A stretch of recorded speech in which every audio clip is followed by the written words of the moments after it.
In the headlines, DOMLEC hopeful to increase reliance on renewable resources for energy generation. Hello and welcome to National Focus. I am PRISCA Julien. Stay tuned for details of the headline stories and others coming up. I believe in the natural order of things. I believe in the harmony of things. You know, in everything we do, we have to keep it natural. I've been doing farming for now over a decade. My day is very hectic, but I make it light, you know, because I enjoy what I do. I enjoy producing the best quality goods and to make sure that the people that receive it, they receive the best that they can ever get. Right from the farm, everything that I grow, I process them back into the farm so that these same things that grow in the farm is what protects the farm. Tourism is my business. You know, it's not just dealing with the foreigners that come in, but it's preparing those things that when they come, they can feel and taste the difference in coming to this exotic island. And it starts with the farmer, because we provide the things that they eat, that they taste, that they drink. I believe in my heart that it's my responsibility to provide quality. My name is Tony Alves, and tourism is my business.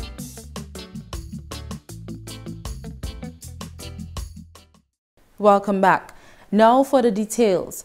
Combating climate change together as a region took center stage at the 29th intersessional meeting of CARICOM heads of governments, which began on Monday and concluded on Tuesday this week in Port-au-Prince, Haiti. Kimani Seja reports. At that meeting, new chairman of CARICOM, President of Haiti, His Excellency Jovenel Moïse, highlighted the need for funding the recovery of countries battered by the effects of climate change. He said it is high time proper mechanisms be put in place. In his address, he said that he was organizing an international conference aimed at strengthening the mechanisms of resilience to the effects of climate change and the management of natural disasters in the Caribbean. He said, quote, "This will be an opportunity for the states, partners, and international development actors to exchange ideas and make proposals on the best features of prevention and responses to natural disasters. Without your full participation, this conference will not be successful. You are already invited," unquote. Meantime, Secretary General of CARICOM, Owen Larocque, says 5 months after the passage of the worst recorded hurricanes in the Atlantic, the people of the region continue to recover. 5 months after the region was faced with an unprecedented occurrence of successive major hurricanes striking within 2 weeks, the people of Dominica, Barbuda, Anguilla, the British Virgin Islands, Ragged Islands in the Bahamas, and Turks and Caicos Islands are engaged in rebuilding their lives. The community, both governments and people, rallied magnificently along with our international partners to provide support in the immediate aftermath of the disasters and also in the relief efforts. The cost of rebuilding regionally is estimated at US $5 billion. Rebuilding Dominica alone is estimated at $1.4 billion US. The Secretary General is concerned that limited access to concessionary funding is posing a major challenge as the countries of the region seek to rebuild after the storms. Recovery and reconstruction are ongoing, even as the region prepares for the next hurricane season, which is 5 months away. The reality is that the intensity and frequency of severe climatic events, whether it be hurricanes, droughts, or unseasonal heavy rainfall, are our new normal. We must all be prepared. That preparation is necessary for all our member states and associate members. It is why we must pursue the goal of creating a climate-resilient community. Building resilience requires significant investment to reduce risks and vulnerabilities to prepare for the impact of such intense climate-based events. What is needed is access to resources, which must include significant grant funding and very concessional financing. Without access to such financing, this would exacerbate already high debt levels across the region, which is due in large measure to exogenous shocks, including severe climatic events. He called for extraordinary solutions for the region's extraordinary circumstances. There is need for new thinking, leading to changes in the criteria for determining access to concessionary financing by small, vulnerable, middle-income states. We began the task of attracting resources with the CARICOM UN High-Level Pledging Conference held in New York last November. Some of the pledges have been honored, and we continue to collaborate with our partners to realize the other commitments. The issue of crime and violence in the region was also on the cards for discussion. The Honorable Minister for Foreign Affairs and CARICOM Affairs, Francine Baron, represented Dominica's Honorable Prime Minister Roosevelt Skerrit at that meeting. Kimani Seja, GIS News. Thank you, Kimani. The Dominica Electrical Services has reaffirmed its aim to support the government of Dominica for reducing the concentration in the use of fossil fuels as the main source of energy.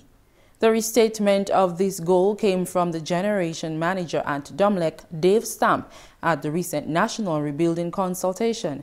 Stamp believes that in the efforts to build a more climate-resilient and environmentally friendly system in Dominica, renewable resources must be used for generating electricity.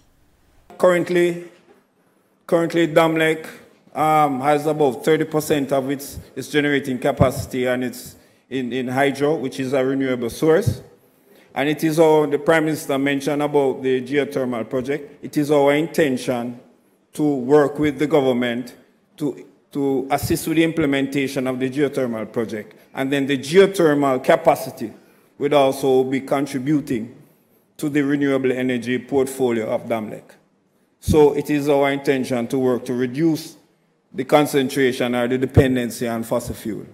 In October 2016, the Honorable Prime Minister, Dr. Roosevelt Skerrit, announced that government would go ahead with a small geothermal plant on its quest to provide a more environment and cost-friendly alternative for producing electricity. DOMLEC is hopeful that with this project on stream, it will reach its mandate for achieving 100% use of renewable energy sources in the next 7 years. The concentration on fossil fuel, this is something that DOMLEC takes very seriously.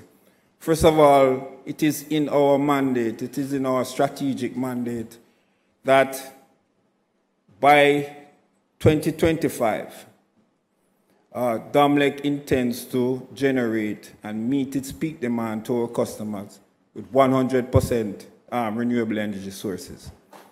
And finally, the Ministry of Planning, Economic Development and Investment, with the support of the United Nations Development Programme, UNDP, and Engineers Without Borders, EWB, continues to partner to advocate for building resiliency in Dominica post-Hurricane Maria.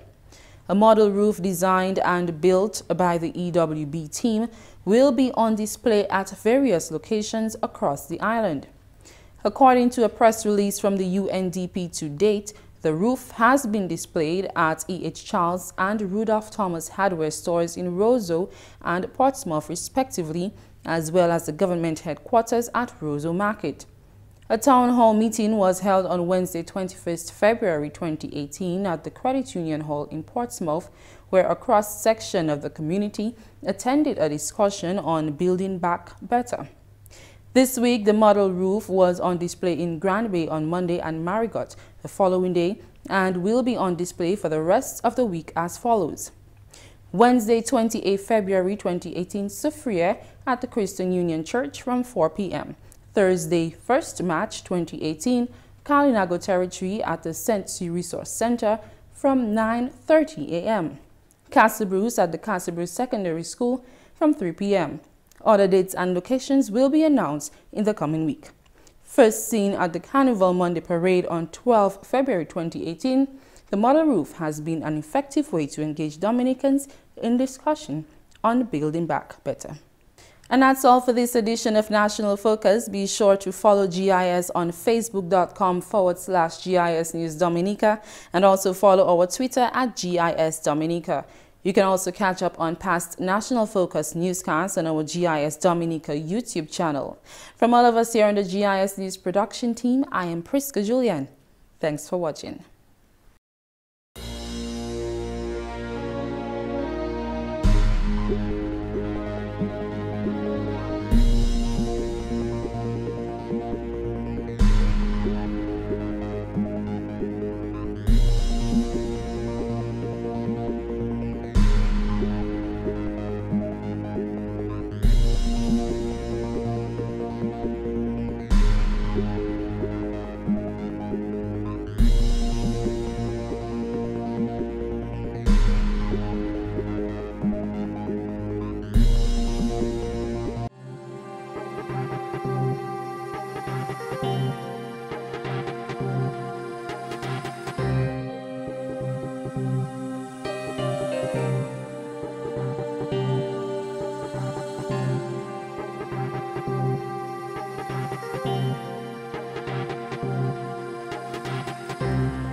I've been in the business for over 16 years. I get up in the mornings and I look forward to having the next cruise ship berth on island. When the visitor steps off the ship, the first impression is me. And I believe that I need to put my best foot forward and to ensure that everything I do it to the best of my ability. Based on my recommendation, visitors go to various sites, restaurants, bars, and vendors. I take that responsibility very seriously. I would like that the guest receives the same service that I have provided to that individual or guest. This business is bigger than me. Everybody plays a role. The cleaner who cleans my bus, my mechanic who does my checks, those persons ensure that I provide a quality service to the guest. The tourism dollar doesn't just stop with me. It allows me to pay the bank, visit the supermarket to feed myself and family, and have a drink with friends. My name is Jenna Gist, and tourism is my business.